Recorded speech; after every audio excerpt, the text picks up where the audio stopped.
Pak Holil, Bapak ini kan sudah cukup asam garam lah ya dalam pelaksanaan umrah maupun haji. Sejak kapan mulai nih Pak merintis usahanya?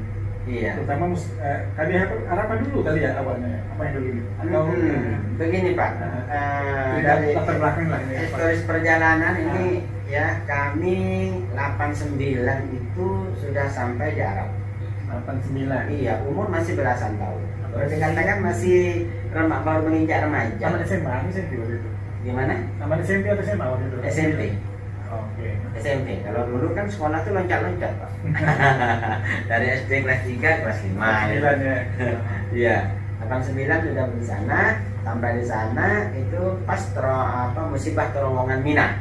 Mina. Yang pertama. Mina. Nah, yang terowongan masih satu, sehingga pada saat itulah haji saya yang pertama. 9 ya. Haji pertama. Waktu itu kan apa tuh Pak? Ikut keluarga atau gimana waktu itu? Haji tahun 9 itu? Ya begini, karena kita ini remaja, ini kan nakal, disuruh sekolah malah main, ngeluyuran kemana-mana ya kan. Nah, itu kita memang dari pesantren ya, dari pesantren, kemudian kabur dari pesantren. Kaburnya ini pesantren di Arab rasanya nih? Bukan, di daerah Jawa Timur. Kemudian sering ikut teman tuh, walaupun kabur dari pesantren bukan berarti kita ugal-ugalan, enggak. Ikut teman yang kerjanya itu setiap malam itu mencari tempat keramat. Iya, di kuburan. Saya kan ini masih anak-anak, katakanlah anak-anak ya. Nah, ikut-ikutan, kita tidak tahu apa tujuannya, ikut aja itu ikut. Nah, suatu saat memang saya itu di situ kok tertarik gitu, di satu tempat tertarik. Kamu di sini harus menghatamkan dalam satu minggu harus 3 kali hatam Al-Quran. Jadi saya tanyain, apa tujuannya? Ya satu, untuk menambah pengetahuan karena kita bukan di pesantren lagi. Kedua, di sini tempat keramat katanya. Saya yakin itu Bang, yakin karena ini memang ulama. Di situ yang kita kunjungi itu para makam-makam para ulama, kita ikuti. Alhamdulillah dari 7 orang itu yang berangkat jalan kaki Pak, dari rumah. Jalan kaki semuanya. Jarak tempuhnya ya kurang lebih dari Pontianak ke Singkawang. Ya, jalan kaki. Dan memang syaratnya katanya, ya ikutin aja. Dan nggak boleh bawa apa-apa. Bawa uang nggak boleh, bawa apa. Jadi kita makan di mana? Seadanya. Rezeki itu ada. Di mana kita berada pasti rezeki itu ada. Artinya bersinggah ke rumah orang di Karibia, kita makan. Memang kita tidak minta. Bersinggah tujuannya ya untuk sholat dulu. Nah, akhirnya tuan rumah jangan kemana-mana dulu deh, tunggu makan. Ya kita memang lapar juga, kita tunggu makan gitu. Terus ke satu tempat, begitu sampailah ke satu tempat yang dituju. Ya itu nyasar Pak. Malam hari itu nyasar di tengah gunung. Berangkatnya subuh, setelah subuh jam 5 ya, sampainya itu jam 3 subuh karena nyasar di gunung. Hanya ada pelita kecil itu yang kelihatan, itu yang dikejar. Ya, ada 7 orang sampai ke tempat itu, yang 5 sakit, yang 2 termasuk saya, itu alhamdulillah sehat, yang 1 sakit-sakitan. Nah, yang 5 ini pulang sebelum waktunya, pulang sebelum waktunya. Belum nyampe atau udah nyampe tapi? Udah sampai, karena nggak tahan karena sakit itu pulang. Saya bisa bertahan sampai 1 minggu. Karena niatnya mau ngatam Quran 3 kali dalam 1 minggu, alhamdulillah tercapai. Walaupun berat, tidak tidur. Karena yakin ya. Nah, di saat ketiga kalinya itu saya masih ingat, saya bermimpi. Di saat surah sampai Al-Falaq, ya, saya antara tidur dengan tidak, tapi terbawa seperti mimpi gitu ya, melihat dengan jelas menara Masjid Madinah. Ini pertama, menara Masjid Madinah. Waktu itu belum pernah Madinah kan? Belum, masih kan belum. Jadi itu terbangun terkejut. Ya wah, saya kok mimpi Masjid Madinah ya? Padahal nggak terbayang sampai itu enggak. Belum. Udah saya anggap itu mimpinya orang tidur kan? Ya, ini tadi sampai Al-Falaq. Jadi kurang Anas yang belum. Sudah selesai berdoa, ya seperti biasa lah, keselamatan dan sebagainya. Sudah selesai. Dan teman saya yang 1 tidak bisa sampai 3 kali, dia hanya 2 kali.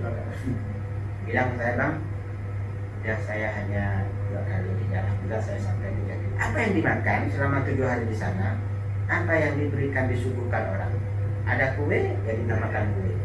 Ada orang ngasih nasi jagung, kan memang dulu kasih jagung ya, kita makan nasi jagung. Gak pakai apa-apa, karena memang tirakat. Tidak boleh minta, ya, dan tidak boleh beli. Laparnya luar biasa, tapi karena kita tirakat dan tidak dianggap sudah. Hanya itu niat kita itu tidur duduk, bangun, ambil wudhu, ngaji. Tidurnya duduk, karena kalau tidur beneran, lalap, tidak bisa selesai. Tidak bisa selesai, Pak. Tidak bisa selesai. Nah, selesai, alhamdulillah. Saya pulang. Ini yang tadi pulang. Jalan kaki juga. Jalan kaki lagi. Karena memang saran dari jalan kaki pulang pergi. Itu agak cepat sampainya, karena ada orang yang memberitahu bahwa lewat jalan ini, sampai nanti ke sana. Oh ya, alhamdulillah sampai di rumah itu kaki ini seperti ya mau jatuh. Sampai di rumah, pas ketemu ada orang nunggu dari jam 7 sampai jam 10 pagi.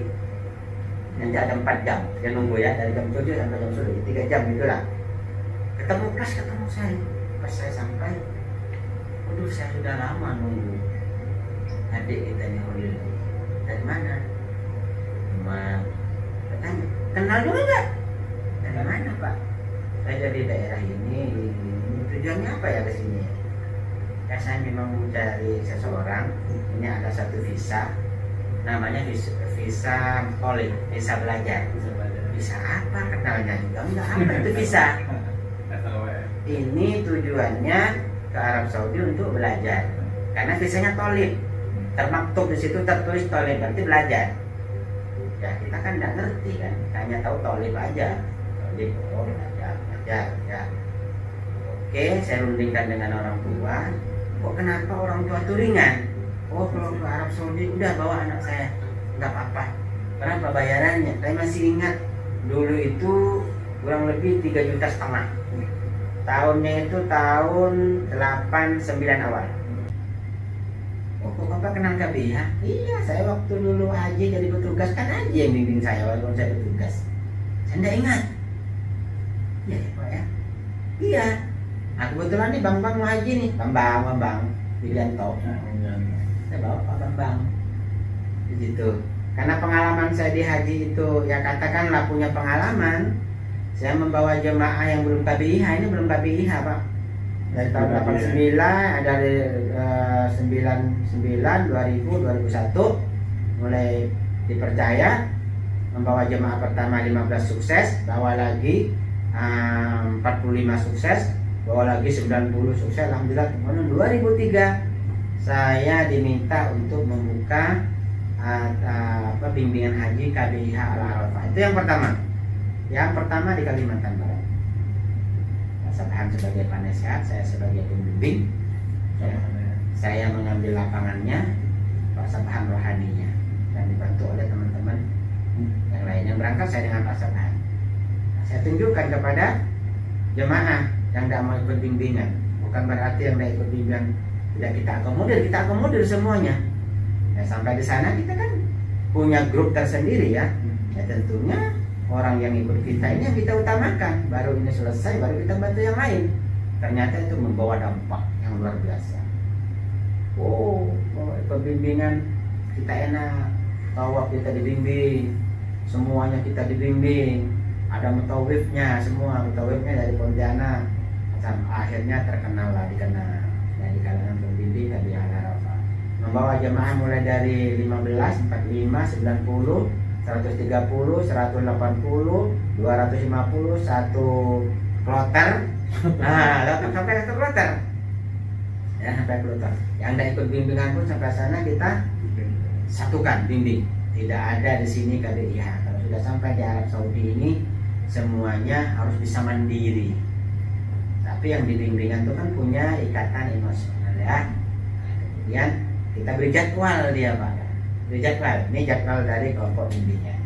Kalau yang mandiri silakan membuat jadwal sendiri. Ya, jadwal teratur, jadwalnya siap sampai Arafah pun kita bimbing, sampai lontar jumroh semuanya. Selama ada di Arafah, Musdalifah, Mina kita bimbing semuanya. Orang merasa puas. Jadi bukan berapa bayarannya, bukan, kepuasan dulu yang kita utamakan. Nah, setelah lama kita membimbing, kira-kira 2006-2007,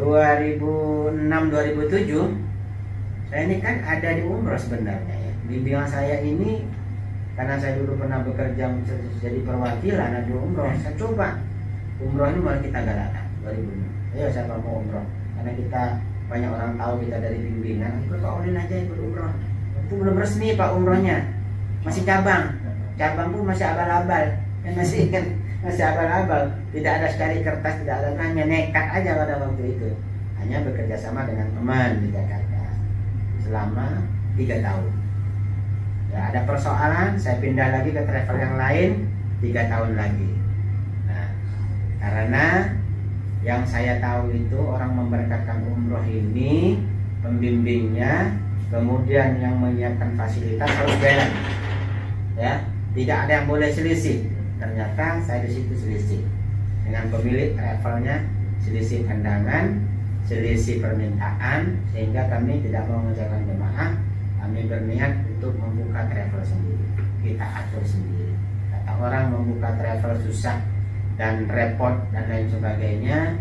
Alhamdulillah saya sepersen pun tidak mengeluarkan biaya, karena banyak teman yang dulunya dengan kita di Arab Saudi di badan urusan haji, ya ketika kita pulang teman-teman itu sudah menjadi direktur, ada yang dirjen, ada yang kasih, ya kita temui lah tujuannya kita apa, kita temui. Alhamdulillah keluarlah Musdalifah 2011.